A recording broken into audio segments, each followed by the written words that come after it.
अजय आलोक जी, वारिस पठान जी की बातें आपने सुन ली हैं।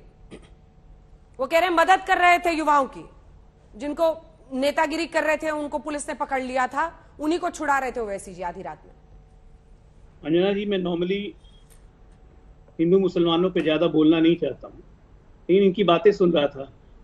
आज देखिए, सबसे क्लासिकल एग्जाम्पल है टी राजा, जिसकी हम बात कर रहे हैं। भाजपा का सांसद था, भाजपा ने उसे सस्पेंड कर दिया, पार्टी से हटा दिया, और आज कोई उसको डिफेंड नहीं कर रहा है, कोई उसके लिए खड़ा नहीं है।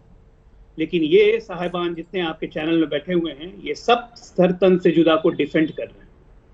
ये आप समझ रही होंगी और आपके दर्शक भी समझ रहे होंगे। और मैं आपके माध्यम से भाई हैदराबाद और तेलंगाना की जनता को भी समझाना चाहता हूँ, ये देखिए दोहरा चरित्र अपने सरकार केसीआर साहब का। आप ये बताइए, पुराने मामले में कि डी राजा को आपने गिरफ्तार करके अरेस्ट कर लिया, बहुत अच्छा, कम्युनल हार्मोनी बना के रखना है। अकबरुद्दीन ओवैसी को पुराने मामले में क्यों नहीं अरेस्ट करते हैं? क्यों नहीं केस खोलते हैं उसका? वो कम्युनल हार्मोनी के लिए ठीक है। 20 करोड़ हिंदू और 100 करोड़ मुसलमान, 20 करोड़ मुसलमान और 100 करोड़ हिंदू। इस देश की समस्या अंजना जी ये है कि आप एंटी मुस्लिम बोलिए तो आप कम्युनल हैं, आप सेकुलर नहीं हैं। आप एंटी हिंदू बोलिए तो आप सेकुलर हैं, आप प्रो मुस्लिम बोलिए तो आप सेकुलर हैं। ये है इनका सेकुलर होने का चरित्र, जो अभी यहां पर सिखा रहे थे हमारे आईएम के प्रवक्ता।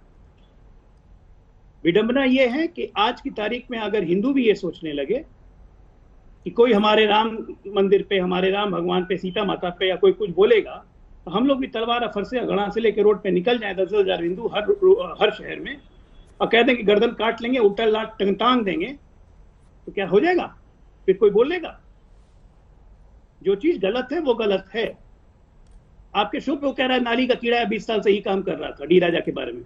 ये कौन सा गलत, ये कौन सा अच्छा काम कर रहे थे? सबसे सरपंच से जुदा, वो तो खाली बोल रहा था, इन लोगों ने तो करके दिखा दिया देश में, और तभी कोई उसकी क्रिटिसिज्म करने नहीं आया, सिर्फ कहते हैं खंडन करता हूं। उस दिन आपने बड़े प्यार से इनसे पूछा था खंडन का मतलब क्या है, पता है? तो खंडन का मतलब नहीं समझा पाए, बस खंडन करता हूं। खंडन, इनके तरफ से कोई गलती आ जाए तो खंडन करता हूं, लेकिन रात में जाके पुलिस स्टेशन से अपने लोगों को छुड़वा लेता हूं। खंडन कर दीजिए फिर से। सब खंडन करते हैं, चिंता करते हैं, फिक्र करते हैं, बस खंडन ही पे ये देश का खंडन कर देंगे। ऑलरेडी 3 टुकड़े में देश हो चुका है, चौथा टुकड़ा ईस्ट वेस्ट कॉरिडोर बनाने की तरफ बढ़ चुके हैं ये खंडन करने के लिए। अजय आलोक सुनिए, अजय आलोक सुनिए, अजय आलोक 10 सेकंड सुन लीजिए, आपकी बात सुना मैंने 5 मिनट। जवाब दीजिए। सबसे पहले तो यार आप स्टडी करके नहीं आते हो। मैं पूरी स्टडी करके आया हूं। आपके नेता ने छुड़वाया, के बाद में क्या हुआ था? आपके नेता ने क्यों छुड़वाया? अब ज्ञान, अब आपको ज्ञान देता हूं। अरे ज्ञान आप मुझे क्या ज्ञानी देंगे? बनाऊंगा, ज्ञानी को ज्ञानी बनाऊंगा अभी मैं। सुनिए, ज्ञान अपने पॉकेट में रखिए। आपके नेता ने अकबर ओवैसी स्पीच के बाद आपके नेता ने उनको क्यों छुड़वाया? इलाज करा रहे थे, बीमारी के नारे लग रहे थे।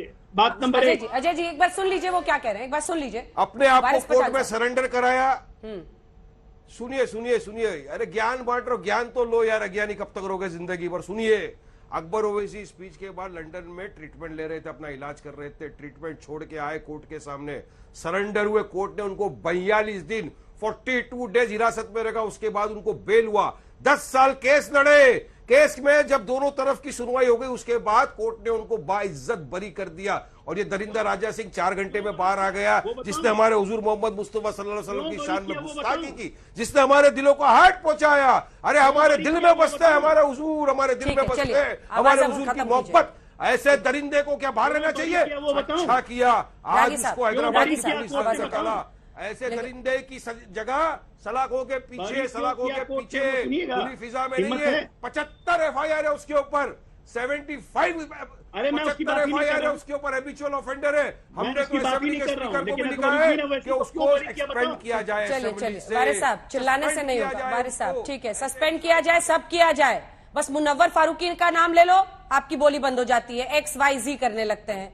जैसे ही बात कर ली जाए सर तन से जुदा वाले नारों को तो खंडन पे आ जाते हैं। ये तो आप लोगों की सच्चाई है। मुझे ऐसा लगता है कि शाहीन बाग, उसके बाद दिल्ली में दंगा और उसके बाद सरतन से जुदा, वो एक ही श्रृंखला की कड़ियां हैं। नूपुर शर्मा के बाद जिस प्रकार से समाज ने प्रतिक्रिया व्यक्त की और एक समाज के प्रतिक्रिया के आगे सुप्रीम कोर्ट ने जिस प्रकार की प्रतिक्रिया की और राज्यों ने जिस प्रकार की प्रतिक्रिया की, हमने एक नए तालिबान के आने को आमंत्रण दे दिया है। और इसके लिए वो सारे लोग जिम्मेदार होंगे जो आने वाले दिनों में इस तालिबान की मानसिकता की सजा भुगतेंगे। आज हम टेलीविजन पर विमर्श कर रहे हैं, लेकिन हमारा शर्म से गड़ जाता है जब इस देश के अंदर उस तालिबानी मानसिकता को हम देखते हैं और जिंदा देख रहे हैं कि एक नहीं, रोज गलियों में तालिबानी नारे गूंज रहे हैं, सरतन से जुदा, सरतन से जुदा। कभी क्या हमने ऐसे भारत की कल्पना की थी क्या कि एक किसी के बारे में यदि कोई अपशब्द कह दिया जाए? रुक जाइए बीच में नहीं रागी जी, बारिश पठान शांत रहिए, शांत रहिए। ये हिंदू समाज भी जिस दिन राम और कृष्ण और भगवान शंकर के लिए तलवार लेकर के, बंदूक लेकर के, फरसे लेकर के और एक समाज के खिलाफ खड़ा हो जाएगा, तो ये सारी चीजें रुक जाएंगी। मैं फिर आपसे कह रहा हूं, आप वही काम कर रहे हैं कि हम सड़क पर नहीं, हम कोर्ट में नहीं न्याय करेंगे। हम चाहेंगे कि हमारी बंदूक और हमारी आवाज के तहत जो है वो पुलिस काम करे, न्यायालय काम करे। और मेरा तो लज्जा से शर्म गड़ जाता है जब इस प्रकार की तालिबानी मानसिकता को इस देश सहन कर रहा है, बर्दाश्त कर रहा है, और मीडिया संस्थानें इसका विमर्श कर रही हैं। और वारिस पठान जैसा आदमी आकर के कह रहा है हमारे रसूल के खिलाफ ऐसा होगा तो हम ऐसा कर देंगे। शर्म नहीं आती है, लज्जा नहीं आती है? असदुद्दीन ओवैसी क्या है? आग लगाने वाला ही एक दरिंदा ही तो है, इसके अलावा और क्या है?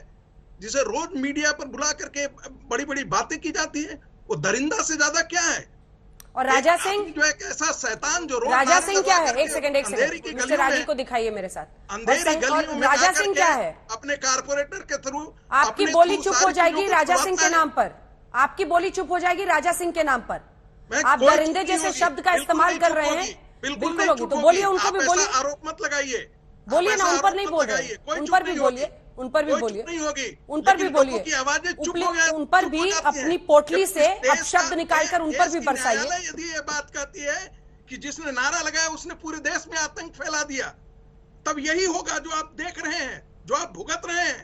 क्या होगा? वो होगा, परसों वो होगा, किसी दिन और होगा।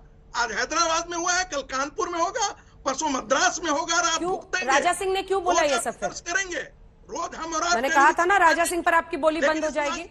रागी जी बिल्कुल बोला, सबने बोला, भारतीय जनता पार्टी क्या? अभी बोलिए ना, अपनी पोटली से एक अपशब्द निकालिए, उन पर भी बरसाइए।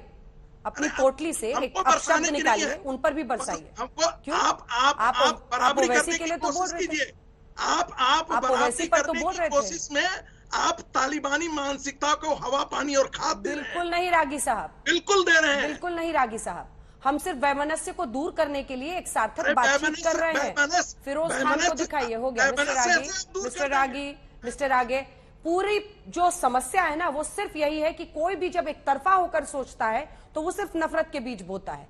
इसीलिए ये समझिए कि जो राजा सिंह ने किया वो भी माफी के काबिल नहीं है, और वो भी जानबूझकर उन्होंने किया और लगातार करते आए। सीरियल ऑफेंडर है, वो तो सीरियल ऑफेंडर है।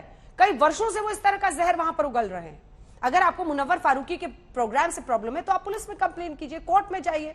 वीडियो जारी करके सिर्फ नफरत ही तो फैलाना चाह रहे थे, और देखिए आज क्या हो रहा है हैदराबाद।